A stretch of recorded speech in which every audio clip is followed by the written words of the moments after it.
우리는 지금 지구촌 시대, 세계화 시대를 살아가고 있습니다. 그래서 많은 사람들이 공동의 선을 위해 협력하는 것 같지만, 그러나 그 속을 들여다보면 각기 자국의 이익과 자국민을 보호하기 위한 치열한 외교전을 펼치고 있습니다. 그래서 어떻게 해서든지 자기의 이익을 위하여 외국에 협력 관계를 맺고 대사, 공사, 영사할 것 없이 많은 그런 외교관들을 파송할 뿐만 아니라 대통령이나 총리, 수상들이 직접 외국을 방문하면서 국가의 이익을 위하여 힘쓰고 있습니다. 그런데 정작 문제가 생기면 그 문제를 해결할 수 있는 방법이 없습니다. 그래서 지금 세계 곳곳마다 펼쳐지고 있는 분쟁과 다툼의 소리 속에서 많은 사람들이 죽고 희생하는 그러한 소식들을 들으면서 우리는 가슴 아파하고 마음 아파하는 가운데 있습니다. 그런데 그것이 세계적으로만 그럽니까? 이 한 국가 안에서도 분쟁과 다툼과 시기와 질투의 소리가 끊이지 않고 있습니다. 이런 상황에서 우리들은, 믿음의 사람들은 어떻게 살아가야 하겠습니까? 우리는 대한민국에 살고 있는 대한민국 국민입니다. 그런데 그 대한민국 국민이라고 하는 정체성보다 더 중요한 정체성이 바로 우리는 하나님 나라의 백성이라는 것입니다. 그리고 하나님의 자녀라고 하는 것입니다. 대한민국은 속인주의, 즉 대한민국 백성이 자녀를 낳으면 대한민국 사람입니다. 그래서 대한민국 국민이 되는 건 그렇게 어렵지가 않습니다. 외국인들이 귀화하기 위해서는 시험도 봐야 하고 어려운 과정을 거쳐야 하지만, 우리가 결혼해서 자녀를 낳으면 자동적으로 대한민국 국민이 되는 것입니다. 그러나 하나님 나라의 백성이 되는 것은 쉽게 아무나 자동적으로 되는 것이 아닙니다. 왜 그렇습니까? 인간에게 있는 죄 때문에 그렇습니다. 인간이 가지고 있는 죄의 문제가 해결되지 않으면 하나님 나라의 백성이 될 수가 없습니다. 그래서 하나님은 우리를 하나님 나라의 백성으로 삼아주시기 위하여 예수 그리스도를 보내주셨습니다. 예수 그리스도께서 오시지 않았다고 한다면 하나님과 우리 사이에 깨졌던 관계가 절대로 회복될 수 없었습니다. 여러분, 하나님께서 아름다운 세상을 창조하시고 에덴 동산에서 함께 아담과 하와와 지내셨던 것들을 우리는 창세기 말씀을 통해서 잘 알고 있습니다. 얼마나 행복하고 즐거웠습니까? 일할 필요도 없고 그저 나무에 달리는 것들을 따서 먹고 하나님께 주시는 은혜 가운데 평안하게 살기만 했던 것입니다. 그런데 죄 때문에 하나님과의 평화했던 관계가 깨어지고 죽음을 맞이하게 되었습니다. 그리고 자연과의 관계도 깨어지면서 우리가 수고하고 힘쓰고 땀을 흘려야만 먹을 수 있게 되었던 것입니다. 그래서 이 무더운 여름철 우리가 일하지 않으면 먹을 수 없기 때문에 덥지만 힘들지만 그래도 일을 하고 있는 것입니다. 이러한 우리들을 불쌍히 여기셔서 하나님께서 하나님 나라의 백성으로 삼기 위하여 예수님께서 이 땅에 오셨습니다. 그래서 오늘 고린도후서 5장 17절에 보면 우리들에게 뭐라고 말씀하고 있습니까? 그런즉 누구든지 그리스도 안에 있으면 새로운 피조물이라. 이전 것은 지나갔으니 보라 새 것이 되었도다라고 말씀합니다. 즉 과거에 우리는 하나님 나라의 백성이 아니었습니다. 하나님의 자녀가 아니었습니다. 하나님의 긍휼과 사랑을 얻지 못하는 존재였습니다. 그러나 그리스도 안에 있으면, 즉 예수 그리스도를 믿고 내 마음에 예수 그리스도를 영접하고 난 이후에 내 안에 예수 그리스도께서 계시고 내가 예수님 안에 들어가 살 때에 우리는 새로운 피조물, 새로운 존재가 되었다고 우리들에게 약속해 주셨습니다. 여러분, 이 확증과 약속의 말씀은 참으로 중요합니다. 왜냐하면 과거에 우리는 하나님과 함께할 수 없는 사람이었습니다. 죄 때문에 죽어야만 했고 천국에 갈 수 없었던 사람입니다. 그런데 우리가 예수 그리스도 안에서 새로운 피조물, 새 사람이 되었고 하나님 나라에 들어가서 영생 복락을 누리며 하나님의 자녀된 축복을 누리면서 살게 되었던 것입니다. 그러므로 우리는 새로운 피조물, 새로운 존재로서 새로운 삶의 길을 걸어가야 합니다.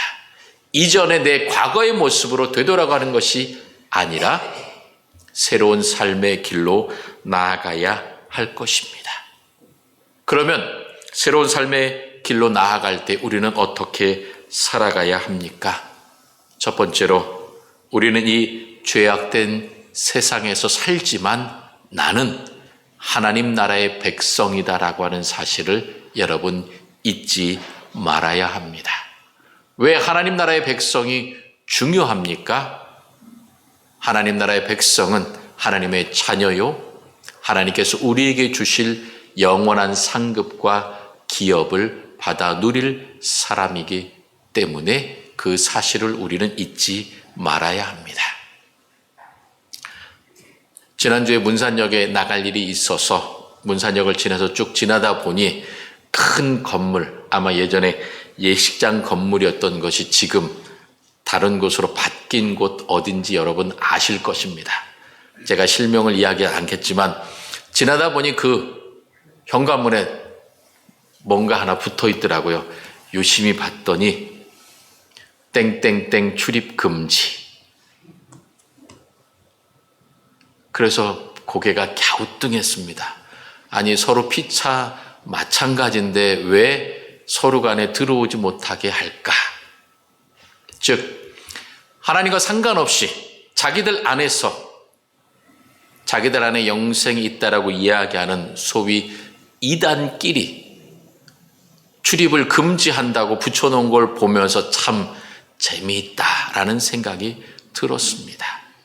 여러분, 그런 사람들조차도 자기의 안전, 자기 영혼의 평안함을 지키기 위하여 서로 대적하고 박대하고 있는 상황을 우리는 보게 됩니다.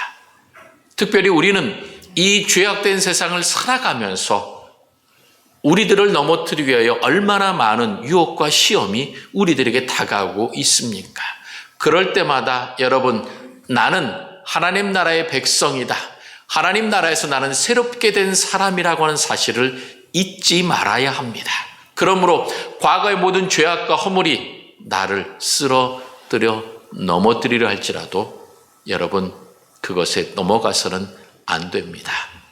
나는 하나님의 자녀요 하나님 나라의 백성이라고 하는 그러한 축복을 가진 그러한 사람임을 여러분 잊지 마시기 바랍니다. 그래서 이 세상 안에서 하나님의 자녀로 하나님 나라의 백성으로서 여러분들은 살아가야 합니다. 하나님 나라의 백성이기 때문에 그 하나님 나라의 백성으로 의와 평강과 희락을 누리면서 특권을 갖고 여러분들은 살아가게 되는 것입니다. 그러므로 과거의 모습으로 여러분 돌아가서는 안 됩니다. 세상의 소속으로 여러분들의 소속을, 존재를 바꾸어서는 안 된다는 것입니다. 그러나 여전히 하나님을 알지 못하는 자들은, 하나님 나라의 백성이 아닌 자들은 세상에 속해서 살아가고 있습니다.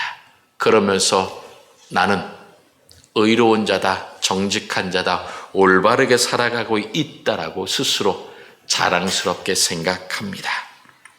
사도 바울도 그러한 생각을 갖고 살아갔던 사람이었습니다. 그래서 16절에 뭐라고 이야기합니까?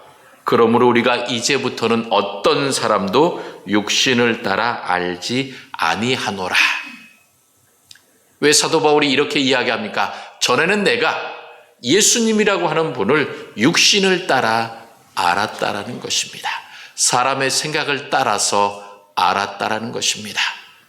유대인들은 예수님께서 이 땅에 오셨지만 그 예수님을 인정하지 않았습니다. 믿지 않았습니다. 율법을 따르고 그리고 내 의가 있으면 구원받을 것이다라고 착각하면서 살았습니다. 그래서 예수님을 핍박하고 예수님을 십자가에 못 박았던 사람이 바로 선민이라고 자랑했던 이스라엘 사람들, 유대인들이었던 것입니다. 사도 바울도 마찬가지였습니다. 나는 바리새인 중에 바리새인이라고, 나는 가말리엘 문화에서 특별하게 교육을 받았다라고 그는 자랑했던 사람입니다. 그래서 그 열심을 갖고 예수 그리스도를 믿는 사람을 핍박하기 위하여 그 예루살렘에서 다메섹까지 쫓아갔던 열정의 사람이었습니다. 그런데 그 바울이 예수 그리스도를 만난 이후로 달라졌습니다. 변했습니다. 사람의 열심, 사람의 의가 사람을 구원할 수 있는 것이 아니라 오직 예수 그리스도를 믿음으로만이 구원받는다고 하는 사실을 그는 깨달았던 것입니다. 그래서 나는 예수 그리스도 안에서 내가 살든지 죽든지 예수님만을 따라 살겠다라고 그는 고백했던 것입니다. 그래서 내가 이제는 그리스도로 육신으로 따라 알았으나 이제부터는 그같이 알지 않는다라고 그는 자랑스럽게 이야기했던 것입니다. 그래서 17절에 누구든지 그리스도 안에 있으면 새로운 피조물이 되었다라고, 새 것이 되었다라고 사도 바울이 고백하는 것입니다. 여러분은 이미 예수 그리스도 안에 있는 사람입니다. 예수님께서 여러분의 삶의 주인이 되어주시고 여러분을 사랑과 은혜의 손길로 인도해 주시기 때문에 어렵고 힘든 순간에 가장 먼저 누구를 떠올립니까? 예수님을, 하나님을 떠올리면서 하나님 나를 도와주소서라고 고백하게 되었던 것입니다. 여러분, 그러므로 우리 인생에 있어서 내가 세상에 속했느냐 하나님께 속했느냐 둘 중에 하나를 분명하게 선택해야 됩니다. 중간지대, 회색지대는 없습니다. 세상에도 한 발, 하나님 나라에도 한 발, 이것은 안 됩니다. 그러므로 내가 이제 그리스도 안에서 새로운 피조물, 새 사람이 되었기 때문에 하나님 나라의 백성으로 살아가야 한다라고 고민하면서 하나님 앞에 나아가야 합니다. 그러면 어떻게 살아가는 것이 하나님 나라의 백성으로 살아가게 되는 것입니까? 오늘 18절은 우리들에게 말씀합니다. 그리스도로 말미암아 우리를 자기와 화목하게 하셨다라고. 모든 것이 하나님께로서 났고 하나님께서 우리를 예수 그리스도를 통하여 하나님과 화목하게 하셨다라는 것입니다. 그러므로 여러분, 내가 하나님 나라의 백성, 하나님의 자녀로 살게 된 새로운 삶의 가장 첫 번째 출발이 뭐냐면 하나님과 화목하게 되었다라는 것입니다.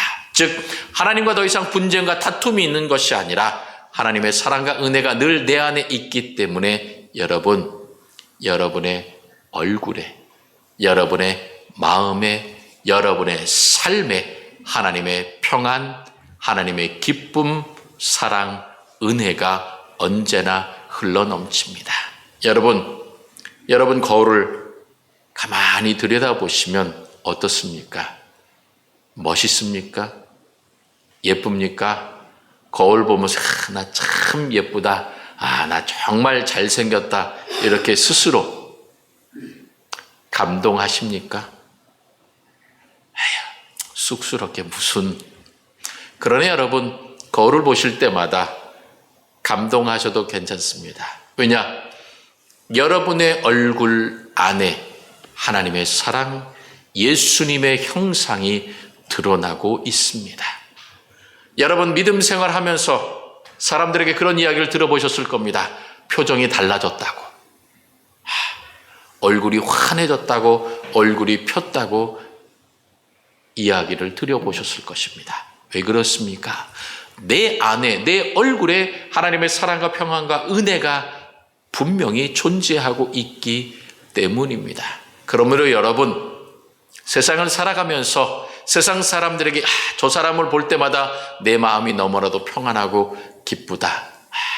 저 사람은 정말 예수 믿는 사람이구나 라고 하는 이야기를, 그러한 인정을 여러분들이 받으실 수 있기를 바랍니다.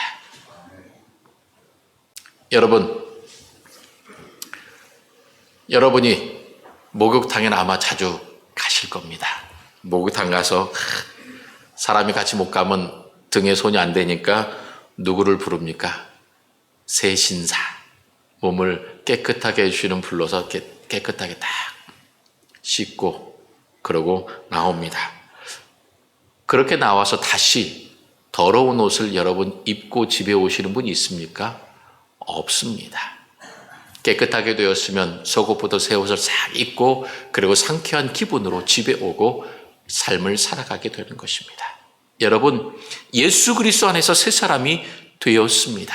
예수 그리스도 안에서 하나님 나라의 백성이 되어서 이 세상 가운데 살아갑니다.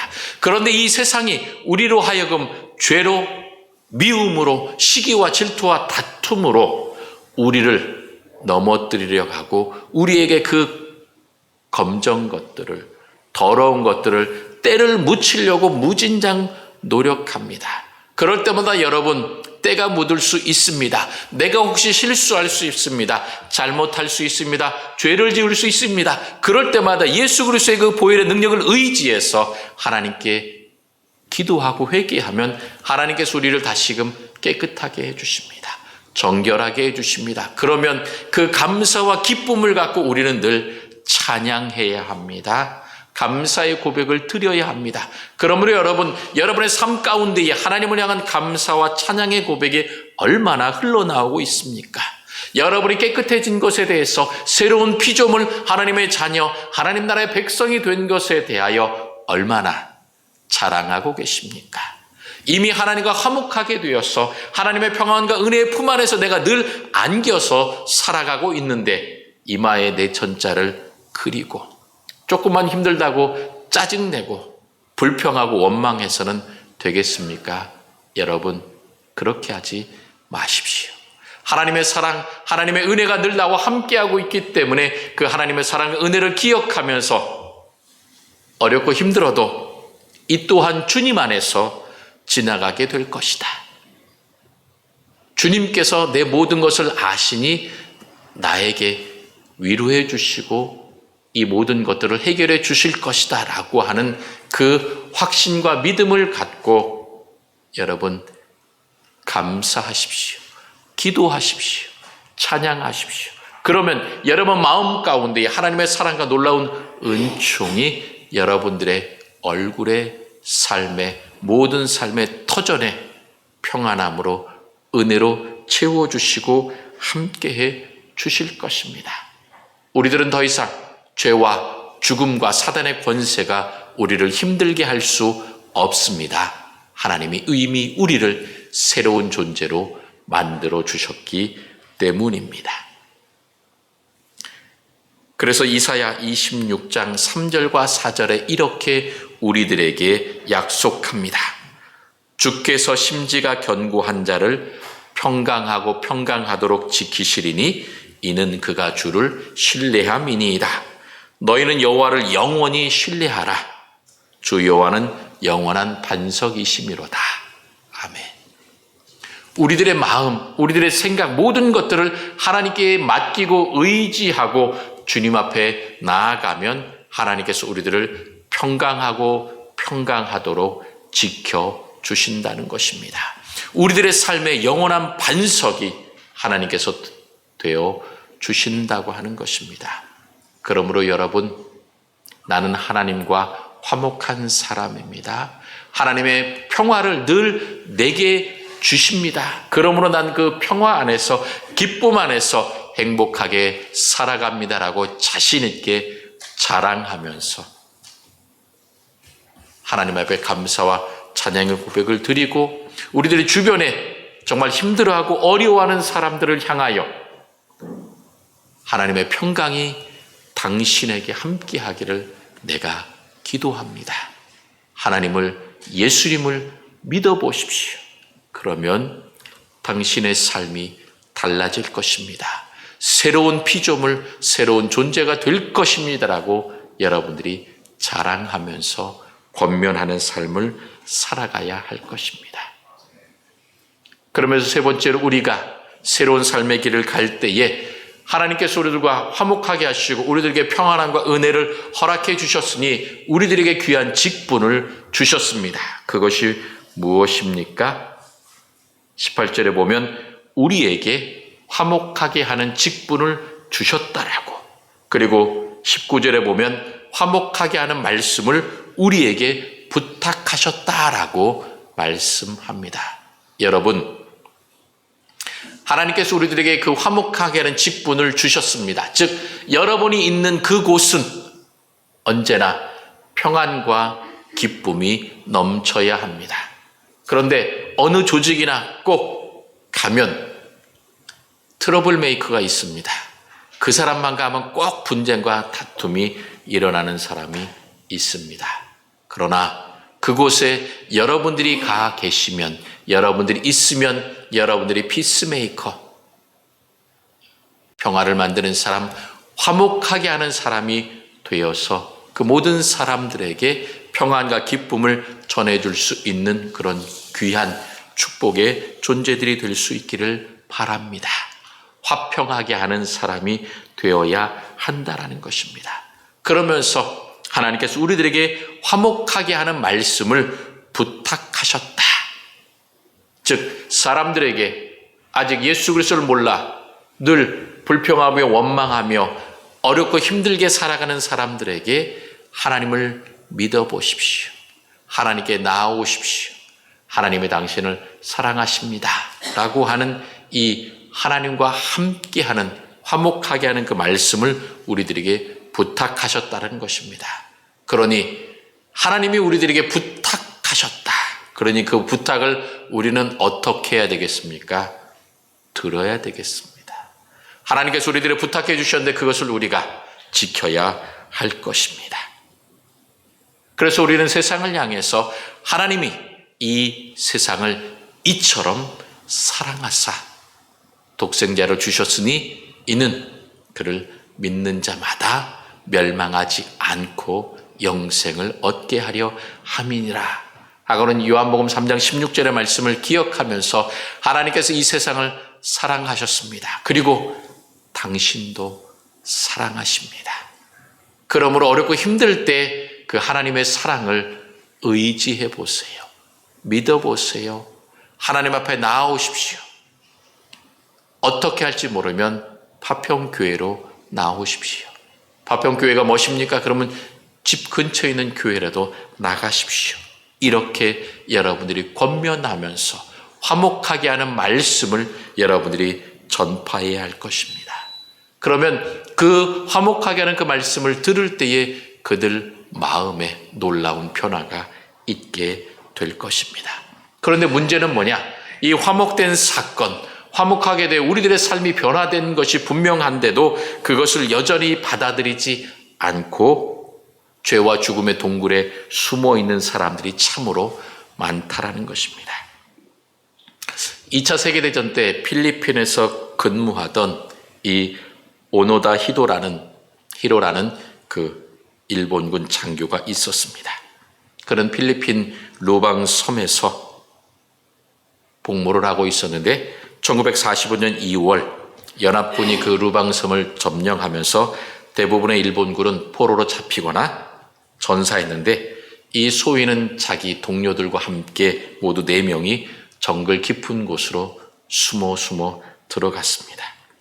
그러다 한 명은 필리핀 정부군의 총에 맞아 죽었고, 그리고 나머지 2명은 1945년, 1954년, 1972년에 지방 순찰대를 만나서 죽게 되었습니다.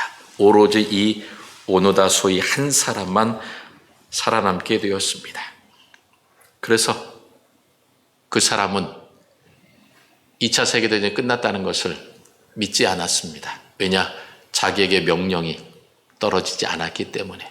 그래서 여전히 정글에 숨어 있다가 무려 29년이 지난 후인 1974년에 한 일본의 탐험가가 그 소유에 대한 이야기를 듣고서 그 필리핀 정글까지 찾아가서 만났을 때에 비로소 일본이 패망하고 2차 세계대전이 끝났구나라고 알았지만, 그런데도 이 사람이 뭐라고 얘기했냐면, 그래도 나는 내 위에 상관이 나에게 항복하라고, 이제 다 끝났으니까 고국으로 돌아오라고 하는 명령을 내려야만 내가 일본에 돌아갈 수 있다, 그렇게 이야기를 했다고 합니다. 그래서 여러 사람을 찾던 그때 딱 한 사람, 살아남은 사람이 그에게 이제 돌아오라고 명령하니 그제서야 일본으로 돌아왔다고 합니다. 여러분, 정말 답답한 사람입니다. 세상에 몰라도 그렇게 모를까요? 근데 아직도 이러한 사람이 세상에 너무나도 많다라는 것입니다. 교회 다니면서 예수 믿으며 얼마나 행복하고 즐겁게 살아가는 우리들을 보면서 하나님의 사랑이 정말 놀랍구나, 예수 믿는 것이 이렇게 행복하구나라고 하는 것들을 보면서도 스스로 그 마음의 문을 닫고 귀를 닫고 자기의 생각대로 자기의 욕심대로 살아오는 사람들이 너무나도 많다라는 것입니다. 그러므로 여러분, 우리는 그들을 향하여 하나님께서 우리들에게 화목하게 하신 그 말씀을 부탁하셨으므로 그들에게 하나님께서 당신을 사랑하십니다. 예수 그리스도를 통하여 당신의 모든 문제를 다 해결해 주셨습니다. 그러므로 그 마음의 문을 열고 예수님을 믿기만 하면 됩니다. 하나님을 아버지로 고백하기만 하면 됩니다라고 여러분들은 증거하면서 선포해야 할 것입니다. 여러분은 이 세상을 향하여 아직도 해방과 기쁨과 화목의 소식을 듣지 못하고 죄와 죽음의 정글 가운데 살아가고 있는 이 세상에 있는 수많은 사람들을 향하여 부르심을 받은, 파견받은 하나님 나라의 대사요, 하나님 나라의 외교관입니다. 그러므로 내가 하나님 나라의 외교관, 하나님 나라의 대사라고 하는 그러한 막중한 책임감을 갖고 여러분들은 여러분 주변에 있는 사람들에게 이 화평케 하는 기쁨의 소식을, 은혜의 소식을 전해야 할 것입니다. 그러므로 여러분께서 지난 주간에 작정하신 분들을 위하여 기도하며, 또한 내 주변에 이 놀라운 소식을 알지 못하고 죽음과 죄 가운데, 두려움 가운데 있는 사람들을 향하여 하나님의 이 화평의 소식을 전하십시오. 그리고 여러분들이 전하기 힘들면 일단 교회에 한번 와 보시라고. 그러면 하나님의 사랑이 얼마나 큰지 경험하게 될 것이라고 여러분이 전하기만 하면 되는 것입니다. 여러분, 나는 행복한 사람, 하나님과 화평한 사람, 축복의 사람입니다 라고 하는 자신감을 갖고 이 세상 속에서 늘 행복하게, 기쁘고 즐겁게 하나님과 함께 살아가며 하나님께서 우리에게 주신 화목케 하는 직분을 잘 감당함으로 하나님의 칭찬받으며 하나님께서 주실 놀라운 훈장과 면류관을 받는 그러한 주인공들이 다 될 수 있기를 주님의 이름으로 축원합니다.